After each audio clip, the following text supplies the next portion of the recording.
سوال یہ پوچھا گیا ہے کہ کس طرح کی جرابیں اور موزے ہوں تو ان کے اوپر انسان جو ہے وہ مسح کر سکتا ہے اور کن کے اوپر جو ہے وہ نہیں کر سکتا. تو جواباً عرض یہ ہے کہ شریعت کے اندر،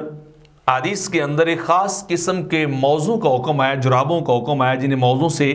یا خفین سے تعبیر کیا جاتا ہے، نام ان کا رکھا جاتا ہے. ان کے اوپر تو انسان دھونے کی بجائے مسح کر سکتا ہے، لیکن ہر جراب کے اوپر انسان مسح جو ہے وہ نہیں کر سکتا، اگرچہ اہل ظواہر اس بات کے قائل ہیں کہ ہر جراب کے اوپر ہی انسان جو ہے وہ مسح کر سکتا ہے. تو جو موزے یا خفین خاص قسم کے ہیں ان کے بارے میں بتایا گیا کہ موزہ ایسے مطلب وہ جراب کو کہتے ہیں جو پورے کا پورا چمڑے کا بنا ہوا ہو، یا یہ ہے کہ وہ مجلد ہو، یعنی وہ موزے جن کے اوپر اور نیچے والے حصے میں جو ہے وہ چمڑا لگا ہوا ہو، اور تیسرا منال وہ موزے جن کے صرف نیچے والے حصے میں چمڑا لگا ہوا ہو، ان کے اوپر انسان جو ہے مسح کر سکتا ہے. اور پھر وہ بھی اس کیفیت کے ہوں کہ اتنے موٹے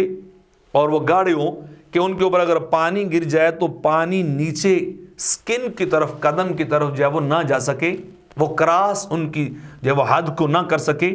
دوسرا یہ ہے کہ وہ اتنے مضبوط ہونے چاہیے کہ ان کے اندر بغیر جوتوں کے بھی انسان کے لیے چلنا جو ہے وہ ممکن ہو.